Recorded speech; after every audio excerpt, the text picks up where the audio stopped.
Right. So this week we're talking about, I would say, the fundamental security principle of HTTPS, which is TLS the S in HTTPS, basically, right? And understanding this is kind of important to understand how all of your communications online are encrypted, essentially from place to place, right? So talk a little bit more about the fundamentals. There are some interesting ideas behind this, and I think one of the bigger explorations of today's tutorial is what does it really mean to trusted CA? Right? What happens when you say, remember we looked at the list of CAs before, right? We looked at the OS list of installed CAs, right? And the question here being, what does it really mean to trust the CA? Right? When we say that this CA is legit, we're going to trust every cert that they send us. What does it really mean? What can that do for us? Okay, so let's start the exploration. The usual, please hold everywhere. Get used to it, And while you do this, I'll talk about some stuff to say later. So the presentation is, of course, going to be part of this the next few weeks. As in, we're going to start on 27th of. I don't know whether this is the class that doesn't have 27. Is this the class that doesn't have 27? Yes. Okay, right. This is a smaller class, right? But you can finish in 2 weeks. Right. So anyway, yeah. Please choose a group. Please choose a topic if you have not already, and choose when you want to present. I'll talk about it a little bit more later. Please use everywhere. Use it.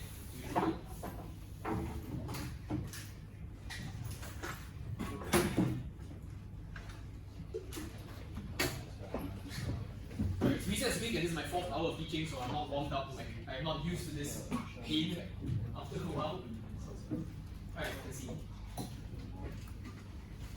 1.5x. Alright. I don't think you want to hear what that sounds like. The only person that understands your 1.5x is my sister. And other people consider our communication to be completely indecipherable. Right? So this is actually slowed down significantly for public benefit. Anyway, yeah, it'll be fun to hear. Let people hear that sound. Anyway. Okay. So since there's only 3 questions in the tutorial, I'm going to basically cover a couple of, I would consider maybe hard concepts from the previous lectures and the recent one that I think might be troublesome. So let's just, sort of micro lecture so that you can get some of these ideas out of it. The first one is we never really got to discuss the dictionary attack, the time-space trade-off problem, right? And what I mean by that is this.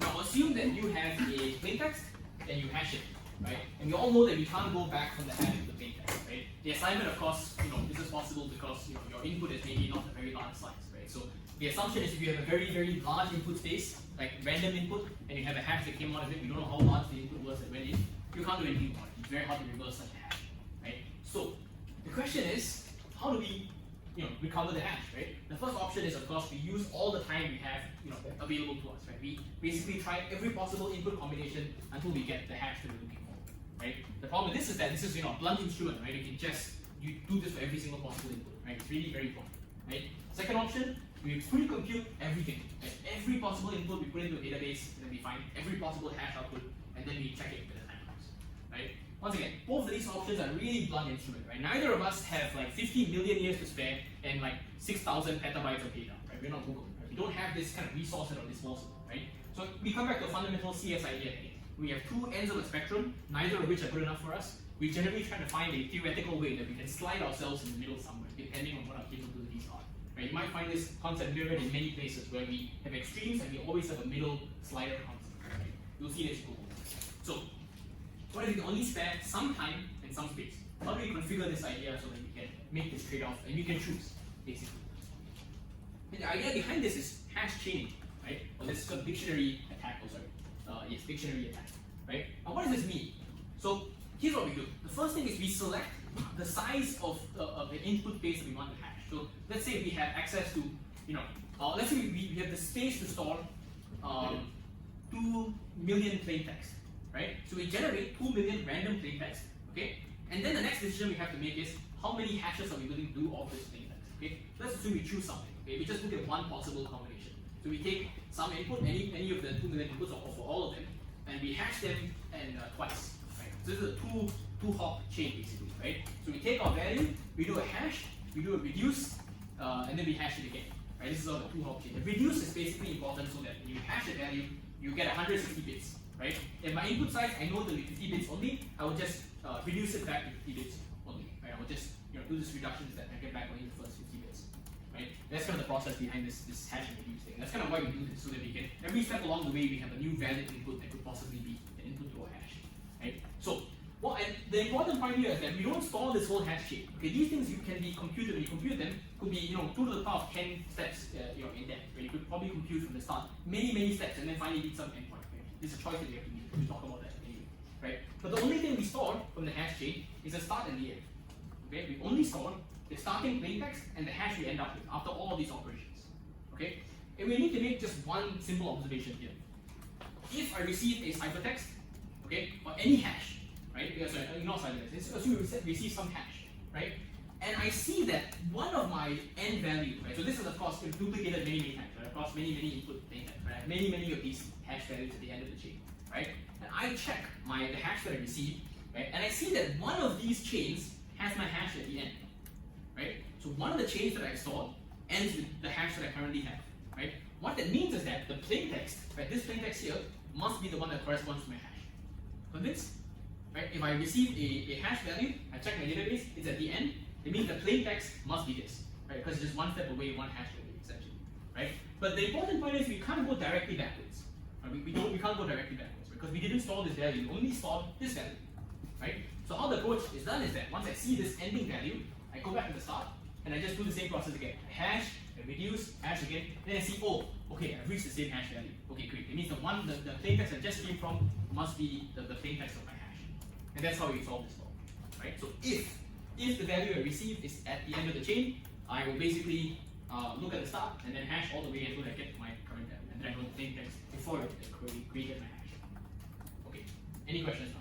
This concept is a little bit involved, let's say. Good?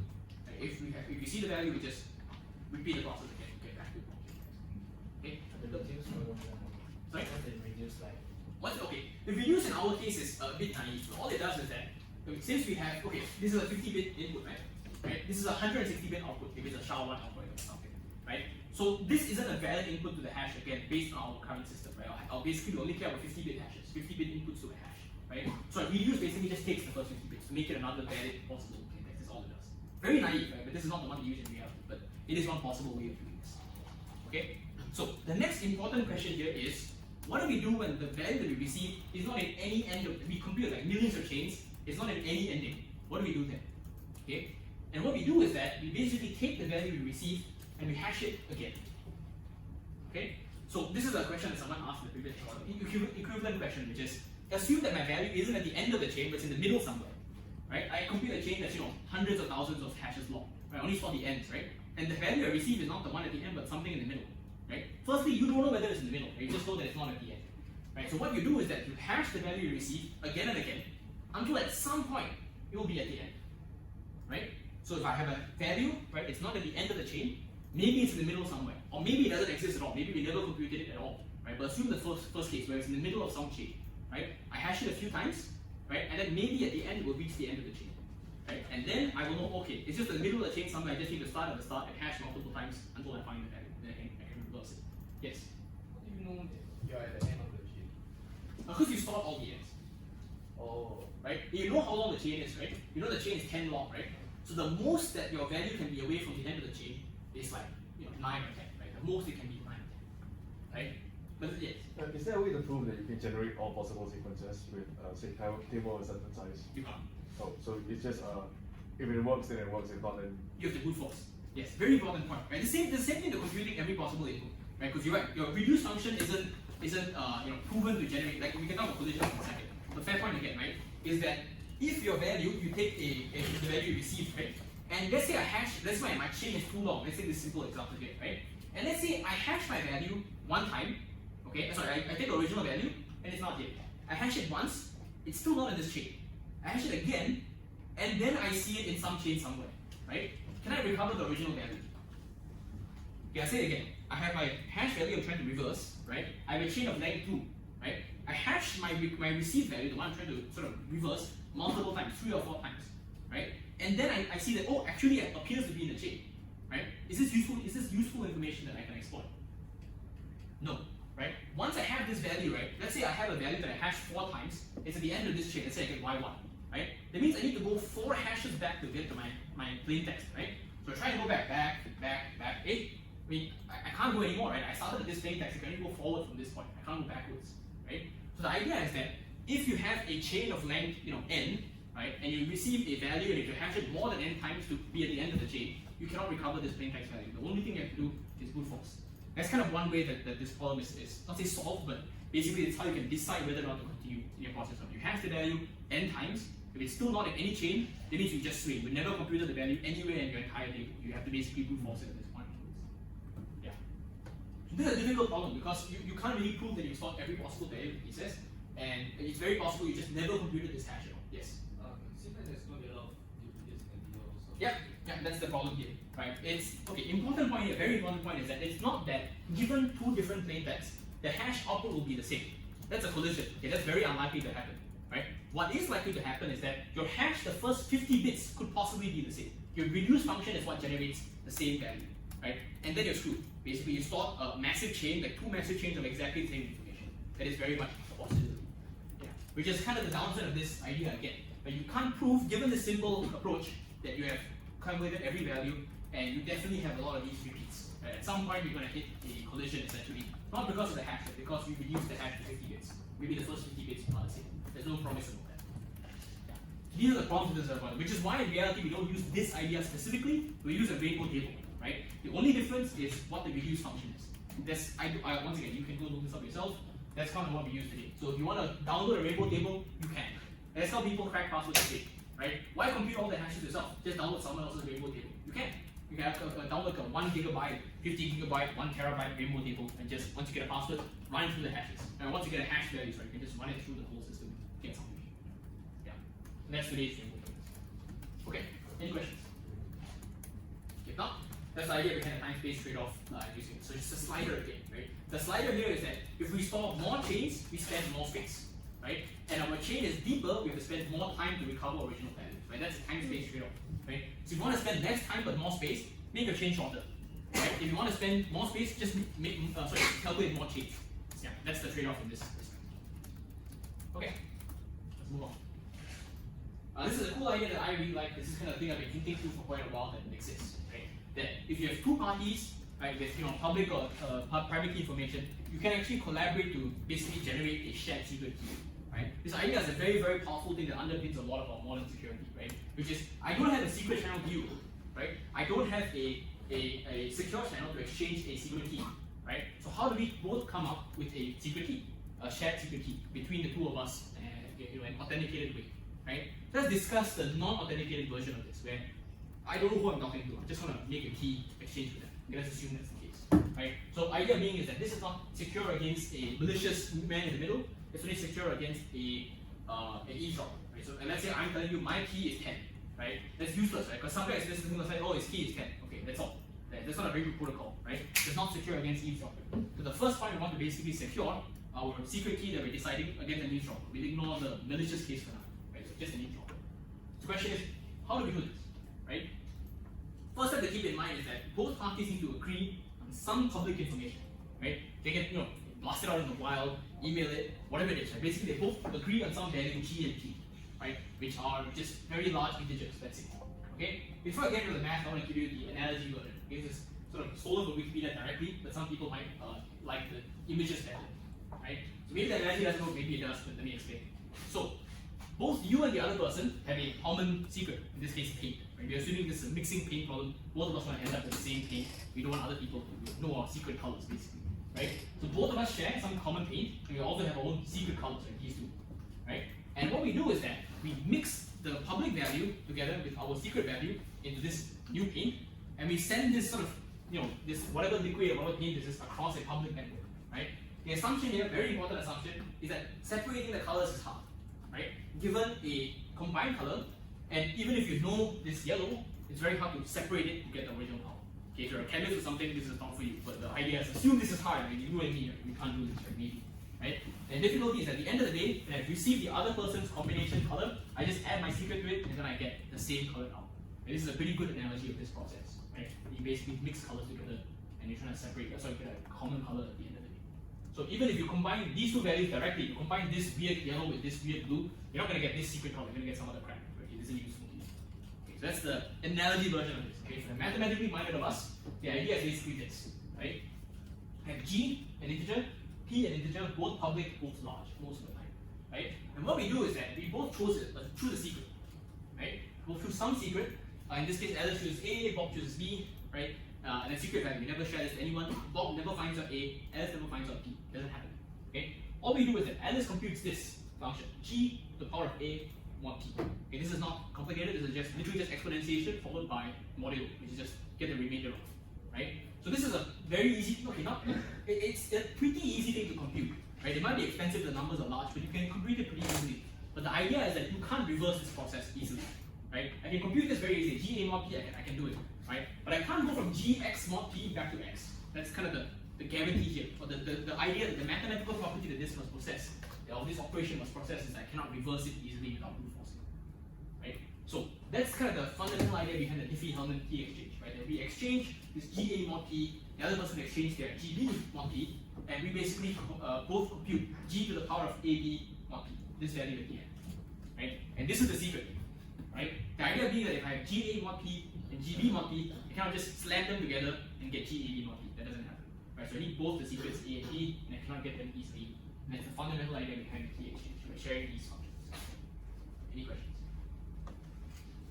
Okay. Very elegant idea. Think about this is mathematics that you and I can understand, right? I mean, modern stuff is even more complicated than this. It's elliptic curves and all sorts of crazy stuff, right? This is a very understandable core idea with G to the power of A mod p. You and I can write a program for this pretty quickly. Okay, great. So once again, this is not enough, right? The difficulty of this process is that Alice doesn't actually know she's talking to Bob. If you replace Bob and say, hey, I'm an attacker, right? Alice has no idea, right? You just exchange some key pair, right? And the idea is that this only guarantees that the two of you have a shared secret key. There is no guarantee in this protocol that you are talking to the person you're expected to talk to, right? There's nothing in this protocol that lets Bob prove who he is, his Bobness, basically. And none of that is in this protocol, right? So what you need is actually just a tiny adjustment to this algorithm, right? To add authenticity to it. Right? This is not an authenticity protocol, but you can just add one small thing, which is now assume this is one way. Okay, just Alice wants to authenticate to Bob. Bob doesn't have Alice. Assume it's just one way. You can do the two-way version much easily. It's not much different. Right? So the only difference here is that Bob has a public and private key. Alice knows Bob's public key, and all Bob has to do is that the only extra step is that when I send over my message, I just sign it with my private key. Then Alice will just take the public key, encrypt it, and check the signature. That's it. I'll say it again. Right? Bob has a unique public-private key pair. I know the public key. All Bob has to do is he will sign the message, this GB mod key, the one that he's sending to Alice, with his private key. Alice knows his public key. She will decrypt it, and then we'll see, oh, okay, this looks like it's a valid message from Bob. Right? And that's it. So only Bob could have possibly generated this message. Right? The two-way version is just not that much more difficult. Just that Alice will sign GA mod key with her own private key. So only difference. Any questions? Okay. Same key exchange as before, exchanging GA mod p and GB mod p. Only difference is that one of the values is signed with Bob's private key. And Alice knows the public key, can be encrypted. That's all. Okay. Any questions? Not? Okay. So let's get to the actual question. So first question is, what do we do when we accept an expired cert? Okay, how to say it? What kind of guarantee do we lose when we accept an expired cert? Okay, so this is the idea, right? Alice makes a request to some website. Website says, here's my cert. You check, it says expired. And then basically the browser asks you, hey, this is dangerous, we need to move on, right? Of course, you and I, like idiots, always say advance and accept. Right? You always go to the website, right? But the question is, what's the risk of doing this? Right? What's the quantifiable risk in accepting an expired cert? Right. So first question, the poll basically is, when we have the expired cert, what guarantee are we losing from the cert? Right. I'll say it again. When we have an expired cert, what can we no longer guarantee about the information in the cert? Right? Or specifically, what does expired really mean in this case? Right? What information is expired? Okay, I receive an expired cert. What does it mean the information is expired? What can we no longer guarantee? What guarantee is no longer present in the information provided in the CA?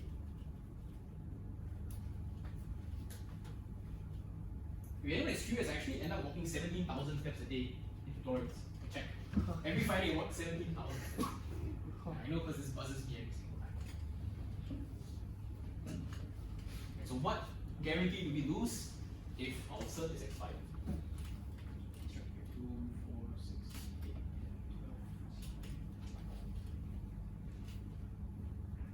Please try. Hard question.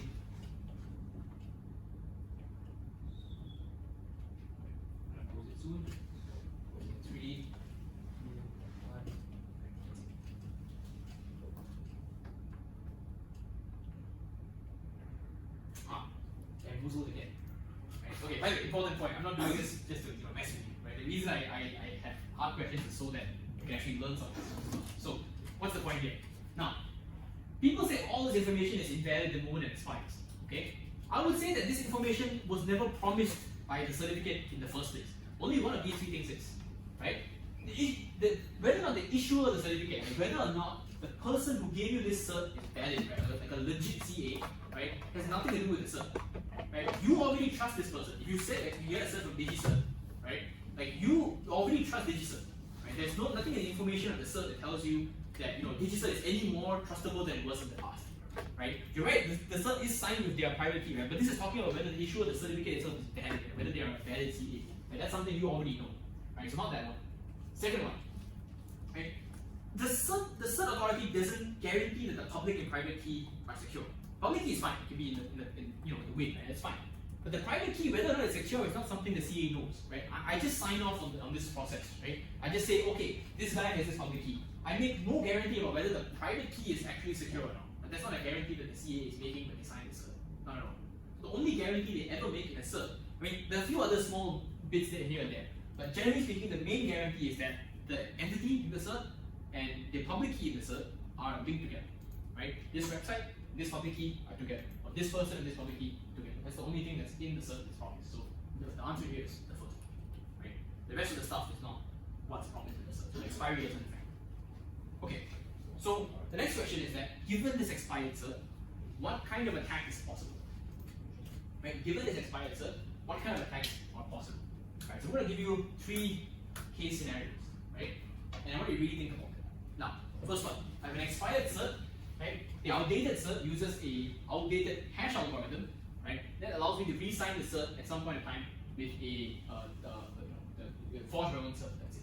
And that's the first possible option.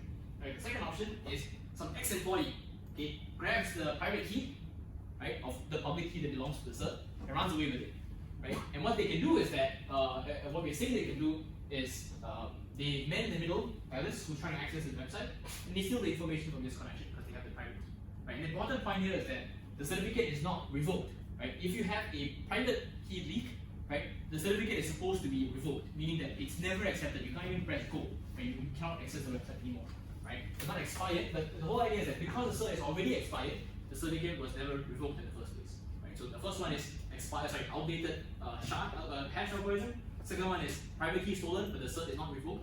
Third one is, let's say some guy owns some website, right? That can do an example. Let's say my own personal website, shreyaswamy.com. I have that domain, right? At some point I get broke, so I sell the website to someone to do, right? Who also happens to have my name and wants the website for some reason, right? So I sell my domain to someone else, right?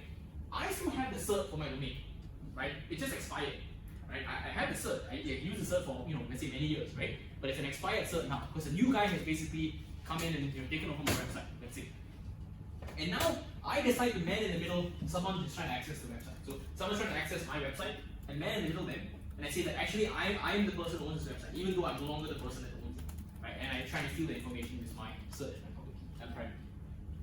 Okay, these are 3 complex options. So my question is, which one of these are valid attacks if your cert is expired? Okay, really think about this for a while. It's a hard question. It's kind of question you get for MCQ and it'll take you longer than it's worth it for MCQ questions.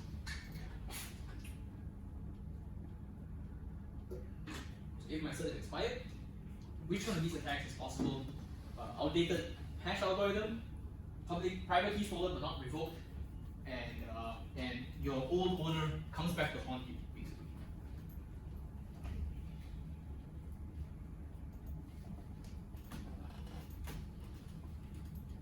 Here's another thing about it. It's very hard.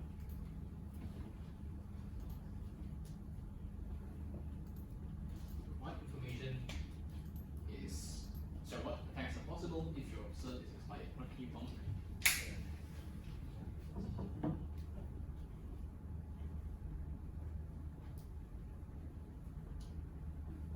Okay, and we'll close it in 3, 2, 1.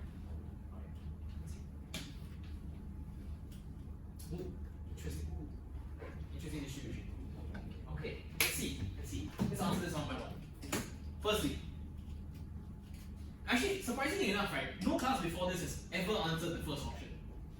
Okay, I want you to think whether you're the smart guys or the dumb guys.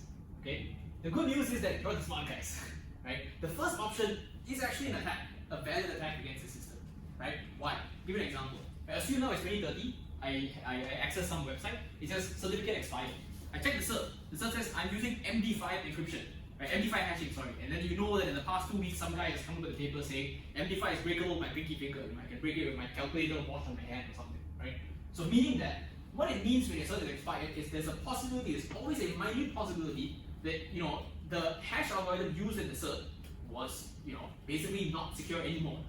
Right? And your argument for this is, well, it could be not secure now, right? DigiCert SHA-1 or whatever, right? My point is that if the algorithm was not secure now, they would revoke all the certs, right? If the current hash algorithm used to sign and sort of do a hash of the cert is insecure now, the next step is to revoke it, right? That's not the assumption here. Here the cert is expired, it was never revoked. Right? In this case, it's possible for your algorithm, your hashing algorithm to be broken in this way, right? Remote possibility. Very remote. I'm proud that 80% of people put this answer. It is a remote possibility, but it is a possibility. Right? Just it is possible. Okay. Next one. Exit volley with the private key. Okay. Once again, possible attack. Right? Why? When someone knows that the private key is stolen, the thing you're supposed to do is revoke the cert, so it never gets accepted again. Right? Because you know it to be insecure. Someone has a private key. Right? Expiry is not that bad, but revoking is just saying that the whole cert is bad. Right? Some people, if they get a breach, don't revoke the cert. They just say the cert is already expired. You don't need to revoke it. It's fine. You don't revoke all the past certs. Okay? Nowadays, people do this automatically, but it's possible. It is possible for your cert to not be revoked.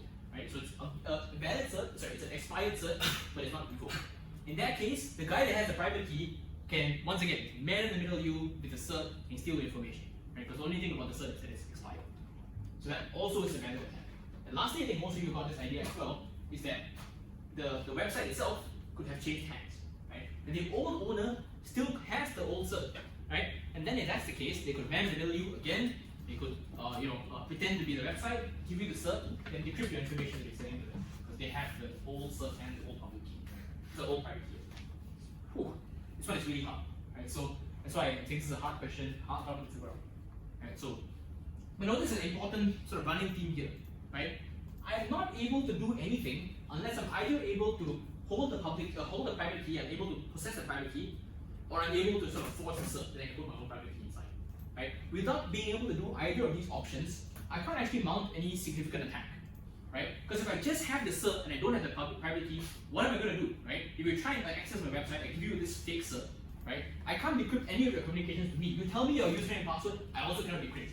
Right? So there's no point me having just the cert without the private key, or not being able to forge a cert on my own. Right? So an expired cert is not the end of the world. It doesn't mean Armageddon, the roof is not falling down. It just means that maybe you should think about whether or not you want to make this connection. But you want to take all these risks. Right? And that's what you do when you accept an expired cert. Right? It's not immediately boom and boom, it's not immediate. The day after expiry, the whole thing is, the balls upwards. No, that's not the case. Okay, any question? You must have, once again, the idea is just this. You must have the private key. Without it, you can't do anything.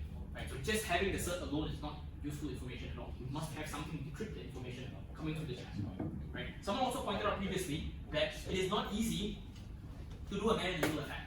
Right? It's not easy for you to be, for every communication from me to go to you and then for you to be able to give me the cert. It's hard. It's not an easy attack. But we're going to discuss it in the next part, what possibly that could be, or how you can do such an attack. Right? But yeah, man-in-the-middle is hard, I assure you. It's very difficult to do such an attack because you need to be physically in front of the person who is sending the information. You need to be around there, process the network infrastructure or something. So we won't discuss that, but it is difficult. But if you're able to do it, that's one of the possibilities. Okay. Any more questions? So this is a bit tough. Yeah. Okay, no. Let's move on. Okay. So here we're going to talk about a different kind of problem, right? So which is what are the weaknesses of HTTPS, right? The S in HTTPS. When we do this kind of authenticated key exchange, right? Is there a weakness to this system, right? Okay, let's see. First point. I assume now that I'm Alice, I'm trying to connect to a website, because the website is a real name, we're just going to call it Bob, okay? Because if you realize the website name is really too long, right? I don't want to keep saying it. So we're going to call it Bob from now on, right? And now the school wants to monitor all of my traffic. Everything I send to any website, just take Bob for this example, they say only connect to Bob, right? How could it do such a thing? How could it monitor all of my communications through this HTTPS, the S part of HTTPS? How can it do such a thing, right? So here's one option. Right? One option is that we drop every single HTTPS packet, right? We have two options, right? Secure HTTPS, not secure HTTP. The colors are off because of the reason, right? So I drop every single secure packet and I only keep the insecure ones and I just listen to all the insecure stuff. Okay, someone tell me, no code here, why can't I do this? If I'm NUS, I'm trying to make this one. But NUS doesn't have a monitor like this. Okay, no one has asked you to accept the root cert. It's just an example, right? We need to have it. So my question is, why not just drop all the HTTPS packets instead? Why not? It's very unsecure there. It's very insecure, but the school's perspective is that that's your problem. Like, you pay me school fees, right? You just put up with it. Okay, HTTP, sure, just suck it up and use HTTP, right? But that's not that is one annoyance. It's an annoyance, right? But what's I would say the main usability issue here? Where the users will basically complain to you until the point where you're like, shit, we can't do this anymore. Some hosts will not accept the HTTP connection. Ah, okay, that's the real one, right? Some hosts, many hosts today have this thing, HSTS, right? Which says that I will not accept any connection that is not HTTPS. I will only accept HTTPS connections. I will not accept any HTTP, anything else you send me, I will ignore. I only want HTTPS. Right? This is a very common thing today. It's pretty much standard. I will say once again, this is one of the biggest successes of security in modern times. We're able to force people to use HTTPS, right? Because you don't know anything, you just press enter, right? It's so easy for users, they don't do anything at all, right? Which is why they succeeded so well. Okay, so you know you can't do this. Too annoying. User will be like, why can't I access anything? I can't access Google, I can't access Facebook, nothing, right? So this won't work. So next option. Okay. Now the first step of this option is very important here, right? I'm the monitor in the NUS, whatever it might be, right? And I force Alice to accept a certificate. I force Alice to accept a root certificate of me, right? And what this means, of course, is that I now trust this monitor to be a root CA. I trust it to be equivalent to DigiCert, whatever these guys are out there. We trust the NUS monitor to be equivalent in all sort of permissions to this root CA. Okay, that's the idea here. Okay, that's the first step of this process. Okay, this should sort of let the alarm bells ring slightly. Okay, good. So next step is, great. Now this is the cool part, right? I've already made Alice. I force them to accept my cert. Okay, I say you never accept it, you're gonna be thrown out of NUS, whatever, right? So we sort of make them accept it, die. So they now have accepted me as a root CA. Next step, Alice makes a connection to the website. Okay, they say I want to please log in or send me information or whatever, right? So how now, right? The question is, when I send this request from Alice, right, the monitor intercepts it because it's in the middle, right? The question is, what does it do? The first step of any SSL process is that I have to send back a cert. Right? If I request someone's information, they have to send me a cert, and then I get to verify whether the cert is correct, whether the public key is correct, so on and so forth. I have to do this cert sending, right? So now the monitor has to do the sending of the cert. Right? When I try to connect to this website, the monitor must send me a cert instead of the website. Right? And the question here, the poll is, what's in the cert? Right? So what's in the cert? If I'm the monitor and I send back information, right, when Alice tries to connect to an external website, what information technically does the website going to connect to in this case, right? What is inside the cert? What do I put into this cert so that I can intercept everything that Alice says, right? So as the monitor, I want to intercept everything from Alice, right? And then try to connect to this happytooth.com. What do I put inside the cert that I sent back? Okay, this is one of my most considered tricky questions, but please consider. I'm the monitor. I would like to send a cert to Alice, and I want to intercept all the communications from that point forward to the website. How do I do this? What do I do with the cert?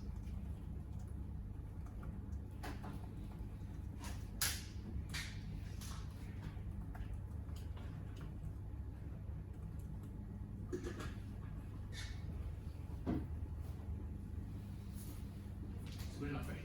What do I put into the cert that I'm sending back to Alice so that they intercept all the communications from that point onwards?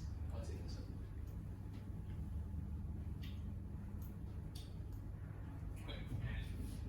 Cut up in 3, 2, 1.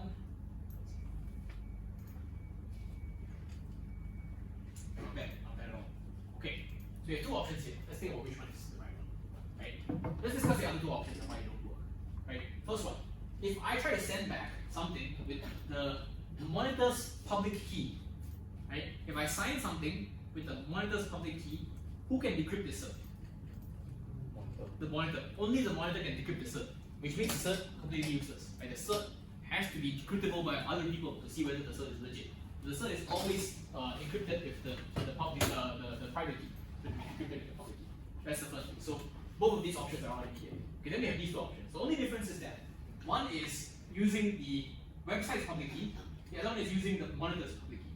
Okay? Now, the name, of course, we have to give the correct name, right? If we say I want to connect to google.com and the search comes back as yahoo.com, we're like, this is obviously TS, right? This is not right. We just can't do that. Right? So, do we send back our public key or the website's public key? Now, assume that we send back the website's public key. Right? We send happy2.com's like public key. What that means is that when Alice now communicates across this link, right, I cannot decrypt anything she says, right? So she sends me a message saying, she sends an encrypted message in ABC, right? I have no means as a monitor to decrypt this message, right? Because the only person that can decrypt the message is the website, right? The happy2.com. I think the only people that can decrypt the message. So in this case, the right option is I will encrypt the message. Sorry, I will pass my public key to Alice. So everything Alice does, she will encrypt it with my public key. When it receives, when it comes to me, the monitor, I will encrypt it with my private key. That's the option that's correct. The second one is the right one. The first one doesn't let you decrypt it. Okay, so yes, yeah, let's find that. Okay, it's large, it's always there. Oh. Okay, and okay, here's the next step. If you haven't watched the lecture or read the lecture, then you're in trouble. This doesn't really make sense then, right? After you have established authenticity, right, by shaming the certs, the next step is to negotiate a key pair. Right? We talked about this idea before, negotiating the key pair. Right? Here, instead of negotiating one key, we negotiate two keys. Right? The only difference here is that one key is used for encryption, the other one is used for the MAC of the message. Right? We encrypt the message and then we use the MAC on the message to also have integrity information. Right? This is just a notation thing. So quickly, which one is the encryption key? Which one is the MAC? Anyone know? Lecture? Which key is which notational thing is the encryption key and which one is the MAC? Yeah. Key is to encrypt the message and key is the MAC key. So also both are symmetric keys, right? Just that one is used for plain text encryption, the other one is used at the same time to also make a MAC of the message. So, yeah. Okay, so that's just a notation thing real quick.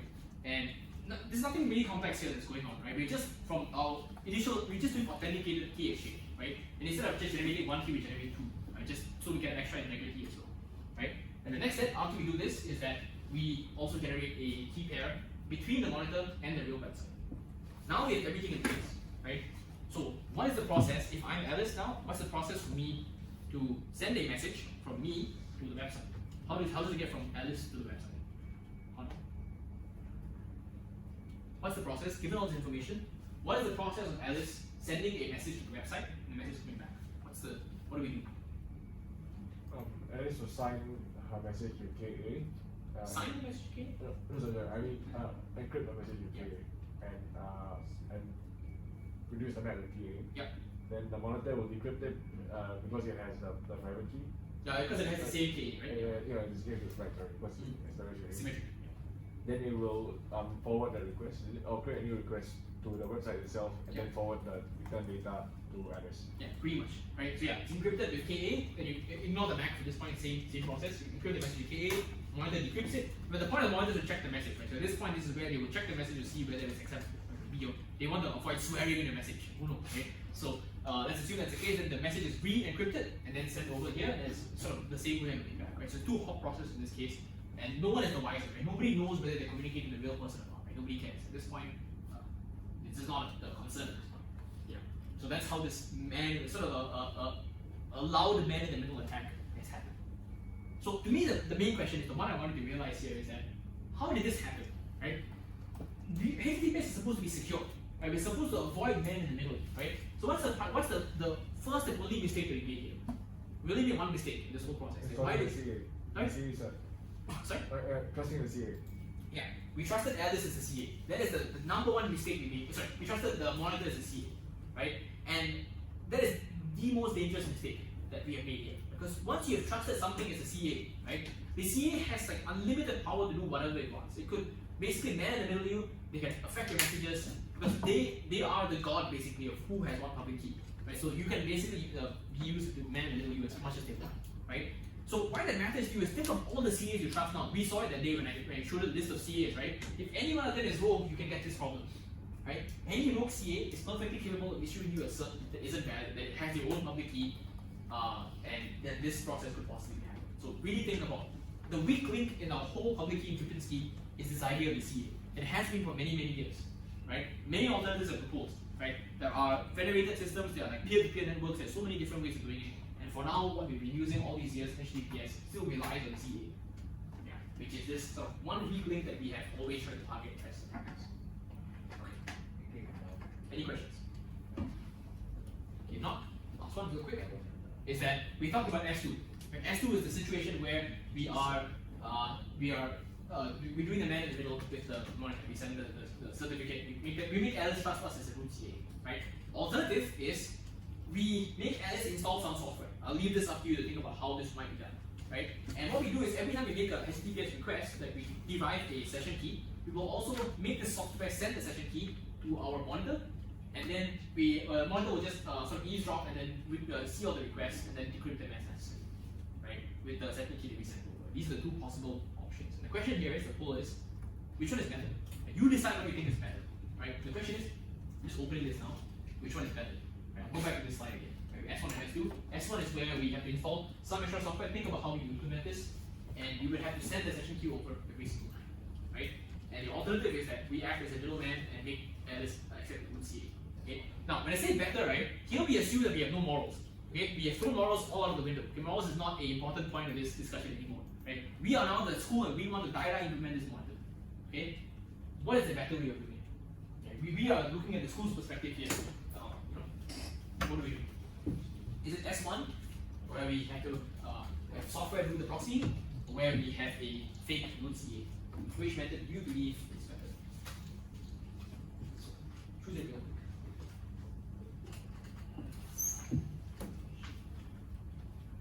Okay, moving too long. So 3, 2, 1. Okay. This is mostly balanced towards S2 in general, but some people have it closer balanced. So let me discuss my opinion on this. My opinion on this is that S1 is worse. I don't really want to say that one is better because it just feels icky, but S1 I believe is at least a little bit worse. Let me discuss why this is the case. Right?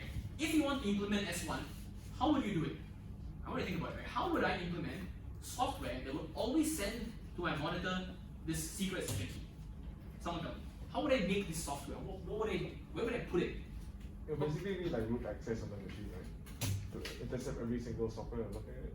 Even if you had root access, I would still say this is not possible. So root access is not enough. I've been thinking about where exactly would you put this software? Is it a kernel level thing? Even if that's the case, that's not the answer I'm looking for here. I'm going to say it's an operating system thing that will do the job here, even if you had root access. Right? Where would this software have to be placed, technically? It's not sufficient to make it an OS level software. You have to change the network device parameters? No, it's not even at the device driver level. There's an annoying thing that you have to change to make this work. The browser? The browser. Yeah, I want to really think about that. For this situation to work, right, who is doing the HTTPS negotiation? The browser is the one sending information back and forth. Right? Most of the time, important things like secrets are stored in very secure memory in the browser. Even the OS cannot access. That's its own concept another time. But the idea being is that the browser memory itself is secure. Right? And the only way to get this secret key out of the browser is that you implement your own software. Either that you replace the browser itself, you make your own NUS OS, and let me tell you, if you look at Luminous, you know what it's going to be like. So you implement either NUS OS, or for every single browser, you have an updated version that you make students use. So Chrome, version 72.7 or whatever, and you have different versions of this for every single browser. Okay, this is an absolute nightmare. It's 100% nightmare. Either you make your own browser, or you have to update all of them. Right? So this is a really, really hard thing to do. Right? People have said VPN. Right? VPN doesn't work in this concept. Sorry. Because the VPN, once again, how does it receive the key that it wants to send to this thing? Right? When you communicate over a VPN, you're still using HTTPS. Right? The VPN is just a forwarder. It just forwards the request. Right? It doesn't actually modify or has no way of encrypting or decrypting the request. Right? So once again, in this case, I would say the S2, while also very slimy, is easier. Right? It's an easy, immoral thing to do. Right? You just made the guy accept your root cert. Versus you have to sort of make a new browser and all this kind of stuff is crazy. It's really a lot of work. Yeah. So the point here is that if you want to be immoral, at least be efficient. Yeah. Yeah. Don't quote me on that one. Even though it's recording. Anyway. Oh. No. That's fine. I'm kidding. I'm just joking. Yeah. So anyway, just quick admin before we move off, which is what we are. The presentation. So just please put on the forum what you're doing, what date you're doing it, and people keep asking what to present, right? Simple answer: present 15 minutes worth of stuff, right? So if it's something that can be presented in 5 minutes, please find enough details so you can talk about it for longer, right? You can't just come up and say, this is the the freak attack, we detected it in 2016 and then it was solved. No, you can't do that. Please give me something more. But also don't go into stupid like levels of detail. You know what I mean? This is the CVE number 2019 or 112. I don't want to know any of that stuff. Okay? Sort of teach your classmates and me how to never make the same mistake again. Right? That to me is valuable. Tell us how never to make this mistake again. That is a valuable thing. Right? And also no midterms. Okay, if you haven't seen it on email or forum, there's no midterms. Please don't go to some magical MPSS location. There is no midterm for you. You're gonna get dead in the middle. That's it. Right? So yeah, neither of these things. Okay. Summary and then I'll repeat your attendance with the online system. Summary quickly. Yes. Oh yeah. Go ahead. Yeah. Yes. The hash chain computation is basically a way for you to trade off time and space. So you don't use 100% time. You don't use 100% space. You can basically go somewhere in the middle. Next one is that if you trust. If you trust an expired cert, you're basically coming up with a series of problems. But once again, you need to have the private key to do anything useful at all. Right? It's just scary otherwise, but not really a problem until someone has the private key. Right? But you can, of course, run into a number of issues if someone manipulates you and has that kind of information. And lastly, trusting the CA is a big deal. Right? They really can do a lot of things to you that you don't know about. Right? As long as they have access to your network, right? A lot of things are possible. And there are many examples of this happening. Many examples. Yeah. So please be concerned about the fact that we are relying on CAs even today. Okay. So anyway, take attendance, same deal with the code. The drill.